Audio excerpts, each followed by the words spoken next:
Hello dear, नमस्कार। स्वागत है आप सभी का इंजीनियर अड्डा के ऑफिशियल प्लेटफॉर्म पर। दोस्तों एसएससी जेईई 2025 यहाँ पर आप देख पा रहे होंगे बिगिनर प्रिपरेशन स्ट्रेटजी अभी से जान लो। इसका मतलब क्या सर? इसका मतलब ये है कि आप सभी लोगों का जो एग्जाम है 2025 का वो अक्टूबर नवंबर में पढ़ने वाला है और उसकी प्रिपरेशन अभी से कर लेनी है भाई। एक चीज़ ये समझ लो, सिलेक्शन तभी होगा जो बच्चा तैयारी अभी से स्टार्ट करेगा, सिलेक्शन उसी का होता है। होता क्या है कि लास्ट के एक महीना पहले, 1 से 2 महीना पहले एक बहुत बड़ी संख्या, एक बहुत बड़ा क्राउड आता है कि सर बताइए इस बार एसएससी जेईई क्वालिफाई करना है, क्या करें? मेरे भाई मैं अगर रियलिटी आपसे बताऊं तब कुछ नहीं हो सकता। जितने का भी सिलेक्शन हुआ है या जिन का सिलेक्शन हुआ है वो सब लोग भाई कम से कम 1 साल पहले से प्रिपरेशन स्टार्ट कर देते हैं, क्योंकि कोई भी तैयारी कम से कम 5 से 6 महीना मांगती जरूर है।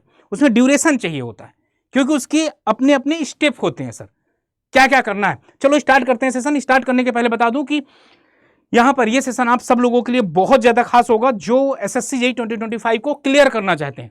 ठीक, सबसे पहले क्या है, पहला पॉइंट की अगर बात किया जाए यहां पर, तो पहला पॉइंट यहां पर आप लोगों के लिए है कि अंडरस्टैंड द एग्जाम पैटर्न। अपने एग्जाम पैटर्न को क्या समझना, अपने एग्जाम के पैटर्न को समझना है। ऐसा नहीं हवा में कोई भी तैयारी नहीं करना। सबसे पहले चीज़ों को नीट और क्लीन आपको क्लियर रखना है। जैसे यहाँ पर बता दें कि ऑब्जेक्टिव फर्स्ट, पेपर फर्स्ट होता है और पेपर सेकंड होता है। जो पेपर फर्स्ट होता है वो ऑब्जेक्टिव टाइप का होता है, पेपर सेकंड भी ऑब्जेक्टिव टाइप का होता है। यहाँ पर आपका रीजनिंग आती है, जनरल अवेयरनेस आता है और जनरल इंजीनियरिंग मतलब सिविल ये हो गया, और यहाँ इलेक्ट्रिकल मैकेनिकल। जनरल इंजीनियरिंग का मतलब ये नहीं है कि आपको जनरल इंजीनियरिंग पूछा जाएगा, मतलब ये है कि अगर आप सिविल से हैं तो सिविल का पेपर होगा, मैकेनिकल का होगा, 100 क्वेश्चन आएंगे। यहाँ पर बच्चे कर ले जाते हैं लेकिन जनरल अवेयरनेस और इसको बहुत हल्के में ले लेते हैं। क्यों? क्योंकि हम इंजीनियर हैं, हमको लगता है यार जीएस जीके हो जाएगा, और हमको ये लगता है जीएस जीके हो जाएगा, और हमको ये भी लगता है कि अरे सर हम ये भी कर ले जाएंगे, रीजनिंग भी हो जाता है। मेरे भाई करने को तो आप सब कुछ कर सकते हो, करने को क्या आप सब कुछ कर सकते हो, लेकिन विद इन टाइम करना होता है। क्या विद इन टाइम करना होता है, याद रखिएगा। तो ये दोनों पॉइंट बहुत अच्छे तरीके से आप देख लीजिएगा। और ये टोटल टाइम मिलने वाला है 2 घंटे, टोटल टाइम मिलने वाला है 2 घंटे। और इसके बाद जो मेंस का पेपर होगा, जो सीबीटी 1 क्लियर होगा और सीबीटी 1 के नंबर जुड़ेंगे, फिर इसके बाद मेंस का पेपर होगा और मेंस के पेपर में भी 100 क्वेश्चन होंगे। मेंस के पेपर में भी 100 क्वेश्चन होंगे, वहां पर भी 2 घंटे का टाइम दिया जाएगा। तो याद रखिएगा वहां पर केवल और केवल टेक्निकल आता है। तो टेक्निकल के आपके यहाँ 2 पेपर, एक 100 क्वेश्चन यहाँ, 100 क्वेश्चन अगले पेपर है। एग्जाम पैटर्न, अगला एग्जाम पैटर्न जानने के लिए आपको क्या करना होगा, पीवाईक्यू देखना होगा। एग्जाम पैटर्न के लिए आपको क्या देखना होगा, पीवाईक्यू। और पीवाईक्यू से एक चीज पता चलता है कि भाई पूछता क्या क्या है, लेवल क्या क्या है इसका, ये सब कुछ जानना चाहिए आपको। जब आप एग्जाम के पैटर्न को जान लिए हैं सर, तो सबसे पहले जब एग्जाम के पैटर्न को जान लिए हैं, सबसे पहले आपके पास गुड रिसोर्सेज होना चाहिए। क्यों बोला गया गुड रिसोर्सेज का मतलब? गुड रिसोर्सेज का मतलब आप खुद सोचिए, आपने कहीं से भी पढ़ाई किया, आपने कहीं से भी पढ़ाई किया सर, ओके, आपने 6 मंथ दिया उसको, आपने उनको कितना 6 मंथ दिए, और इस 6 मंथ में आपने जो भी पढ़ा, जो भी नोट्स बनाया, वो रिलेवेंट नहीं है, या वो उतनी रिलेवेंट नहीं है कि आपका सिलेक्शन करवा सके। दोनों बातों में डिफरेंस है, समझ लीजिएगा, ओके। तो आपकी जो नोट्स होनी चाहिए वो सिलेक्टेड होनी चाहिए, मतलब ऐसी नोट्स जो आपको टॉपर्स बना सके। आपको क्या बना सके? टॉपर्स बना सके। आपने इस बार देखा होगा कि इंजीनियर्स अड्डा से 4th, 6th, 9th, 11th और इसके पहले वाले में 8 भी आई थी, ओके, 8, 11 और 20, 19, 22 इस तरीके से रैंक आई हुई है। जाकर आप इनका पॉडकास्ट देख सकते हैं, ओके। इन्होंने बाकायदे बताया है कि नोट्स कितनी ज़्यादा ज़रूरी है, और ये जो टॉपर, ये जो नोट्स होनी चाहिए, ये आपके द्वारा, खुद के द्वारा बनाई गई, ये किसके, ये आपके द्वारा बनाई गई होनी चाहिए। ध्यान से सुन लीजिए, जो अभी BTech 3rd year 4th year में है ना, आप लोगों के लिए अभी से एकदम आपको जागृत किए दे रहा हूं।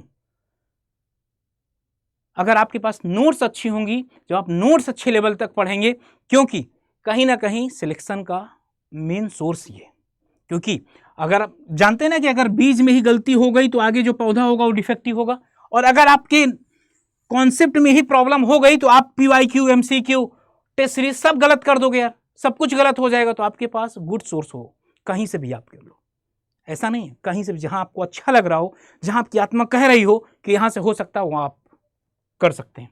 तो आपके पास क्या होना चाहिए, कलेक्शन ऑफ गुड रिसोर्सेज होना चाहिए और रियलिस्टिक स्टडी प्लान बनना चाहिए। अब ऐसा ना हो कि आज बहुत ज़्यादा एनर्जी है, बहुत ज़्यादा जोश है, तो ये हुआ कि यार आज मैं जीएस को, मतलब ये दिमाग, सर आज मैं जीएस 12 घंटे पढ़ूंगा, रीजनिंग आपका 8 घंटे पढ़ लूंगा, टेक्निकल सर कहीं ना कहीं 4 घंटे या 2 घंटे पढ़ ही लूंगा, या रीजनिंग थोड़ा सा कम कर देता हूँ, कुछ ज़्यादा रियलिस्टिक हो गया हूँ मैं, 3 और 2 इस तरीके से कर लूँगा। भाई रियलिस्टिक बनाना है कि मुझे जीएस 2 घंटे, 2 घंटे को भी डिवाइड करना है, रीजनिंग मुझे 1 आवर और टेक्निकल मुझे 6 आवर या 5 आवर, अपने हिसाब से 5 to 6 आवर, ये हमको करना है, ये हमको करना है। मतलब जीएस तो डेली पढ़ना है, कुछ बच्चों का तैयार होगा तो आप 1 घंटे भी कर सकते हैं। मतलब ये समझ लो कि मिनिमम आपको 6 आवर तो देने ही पड़ेंगे, कम से कम 6 आवर सिलेक्शन के लिए देने पड़ेंगे, तब आप सिलेक्शन होगा। अब यहाँ पर कुछ बच्चे होंगे सर केवल 6 घंटे पढ़ना है कि 6 घंटे से ज़्यादा या कम। मैं फिर से बता दूं, आपके दिमाग पर डिपेंड करेगा, आपकी कैप्चर पावर पर डिपेंड करेगा कि आप कोई भी चीज़ को कितनी जल्दी कैप्चर कर लेते हैं। क्लियर? आप पर डिपेंड करेगी कि आपका सिलेबस कब खत्म कर दे रहे हैं। सिलेबस जो आपका कॉन्सेप्ट खत्म होने चाहिए पूरे 3 मंथ, 3 मंथ में आप ये पूरा का पूरा अपना कॉन्सेप्ट फिनिश कर लेंगे और डेप्थ में जा जाकर पढ़ेंगे। और ठीक है, इतना आपको रियलिस्टिक स्टडी प्लान बनाओ, जितना हो जाए, ऐसा मत बनाओ कि जिससे आप कर ही ना पाओ, इस तरीके का कुछ बनाओ जो देखने को भी अच्छा लगे। ठीक, आपने रियलिस्टिक प्लान बना लिया, अभी से एकदम basic, master the basic first. इसका मतलब क्या है? इसका मतलब है कि मैं कई बार बच्चों के साथ पॉडकास्ट किया हूँ, तो आप लोग भी उसको देखे होंगे। वहाँ पर क्या बताया गया था? वहाँ पर ये बताया गया है कि भाई कुछ बच्चे ऐसे होते हैं, don't jump the through mock test directly. कुछ बच्चे क्या होते हैं, भाई तैयारी करने आए हैं, उनको लगता है बहुत आसान है एसएससी जेईई, ये क्या भाई तुरंत मॉक टेस्ट लगाए, और भी कब का लगाएंगे, 2005-06 का, तब 5 मिनट में 50 क्वेश्चन हो जाने वाले होते थे और उसी में खुद सिलेक्शन हो जाएगा। और जब मेंस का पेपर देने जाते हैं तो जो इस बार करेंटली का पेपर देने जाते हैं तो पता चलता है कि 200 में 60 क्वेश्चन, 50 क्वेश्चन सही हो रहे हैं। ठीक, ये बात याद रखिएगा। और सबसे पहले क्या करना, आपको कवर करना fundamental concept from text book. Text book, ये जो टेक्स्ट बुक बोला गया है मतलब आपकी नोट्स, अगर आपके पास नोट्स है तो ठीक है, नहीं आपके पास बुक्स होनी चाहिए, आपके पास बुक्स होनी चाहिए, क्योंकि यहां पर जो हम आपकी नोट्स बनवाते हैं वो इन्हीं की बुक के माध्यम से, इनमें से जो क्रीम होती है वो निकाल कर आपको दिखाते हैं, पढ़ाते हैं, समझाते हैं। ओके, यहां पर टेक्स्ट बुक की जगह आपके नोट्स होगा। बुक अगर आप कहीं नहीं कोचिंग कर रहे हैं तब आपके पास सोर्सेज बुक होना चाहिए, इसीलिए मैं साफ साफ लिखकर, जेन्युइन बात लिखकर लाया हूं।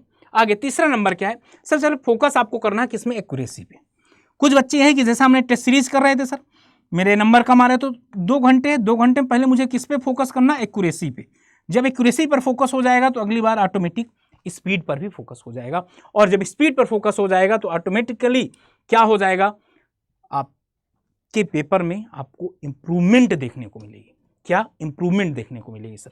ओके सर, और ये सारी चीज़ें आपको बता दिया हूँ कि आप किस तरीके से इस बार एसएससी जेईई क्वालिफाई कर सकते हैं सर। और अभी मौका है आप लोगों के पास, बेहतरीन तरीके से कर सकते हैं। और एक चीज़ सोच लो कि इस बार वैकेंसी भी अच्छे लेवल पर आएगी, और फिर 6 महीने अपने आप को दे दीजिए, फिर इसके बाद आने वाले 60 साल तक समय आपका रहेगा। अभी आपने समय को दे दिया टाइम, तो समय फिर आपको देगा। ओके, किस फॉर्म में देगा वो आपको पता है। अब यहाँ पर देखिएगा, ये सब कुछ आपको बता दिया एग्जाम पैटर्न, और एकदम जेन्युइन बात बताया हूँ, कोई ऐसा नहीं था कि नहीं भाई ऐसा हो जाएगा वैसा हो जाएगा। आप ये सब कुछ कर सकते हैं, और टॉपर्स भी यही करते आए। फिर से बता दूं आपको, आप ये नंबर है आप लोगों के लिए एडमिशन्स के लिए, एक्सपर्ट गाइडेंस के लिए, और मैक्सिमम डिस्काउंट अगर आपको चाहिए तो इस नंबर पर कॉल कर सकते हैं। अब कुछ बच्चों का जेन्युइन डाउट होगा कि सर अब आपने इतना तो बता दिया, बताइए कि कहाँ से स्टडी मटेरियल हमको मिले। तो अभी इंजीनियर्स अड्डा पर जाइए, और ये कोर्स आपके फाउंडेशन बैच है। ये फाउंडेशन बैच इसलिए रखा गया है, मैं बता दूं क्योंकि फाउंडेशन बैच इसलिए रखा गया है, ये आपका पूरा बेसिक से लेकर अपर तक तैयार कराएगा। समझ गए, बेसिक से लेकर अपर तक तैयार कराएगा। और इंजीनियरिंग महापैक मैं आपको सजेस्ट करूंगा, क्यों करूंगा, क्योंकि यहाँ पर आपको भाई 27 मंथ की वैलिडिटी, मतलब आपका सिलेक्शन भी हो जाएगा, आपके यार दोस्तों का भी सिलेक्शन हो जाएगा। भाई 2398 आप यहाँ जाकर कूपन कोड Y579 भी लगा सकते हैं, या इस नंबर पर कॉल कर सकते हैं, जो नंबर आपको दिखाया हूँ, आपको वहाँ पर भी मैक्सिमम डिस्काउंट मिल जाएगा। ओके, यही जेई SSC जेई, देखो ये वाला जो बैच है ये स्टार्ट कब से सर? 3 मई से। कब से? 3 मई से सर ये स्टार्ट है। बस हो गया सर, यहाँ पर जाइए अपना आप सब कुछ देख सकते हैं। ऐसा नहीं है, यहाँ पर फैकल्टी कौन कौन आपको पढ़ा रही है, फैकल्टी के बाद स्टडी प्लान क्या है, यहाँ पर स्टडी प्लान टेक्निकल कब स्टार्ट होगा, नॉन टेक्निकल कब स्टार्ट होगा, एवरीथिंग इज क्लियर है। और कभी आइएगा डेमो क्लास, अड्डा 24/7 ऐप को डाउनलोड करिएगा तो डेमो क्लास भी आपको मिल जाएगा, ऐसा नहीं, पढ़ने के बाद। ओके, चलो इसी के साथ मैं बाइंड अप करता हूँ और फिर मिलता हूँ आपसे। तब तक अपना ध्यान रखिए, पढ़ाई करते रहिए। Okay, bye bye, love you all. और अगर सेशन बढ़िया लगा हो तो सेशन को लाइक करिएगा, चैनल को सब्सक्राइब करिएगा। जय हिंद सर।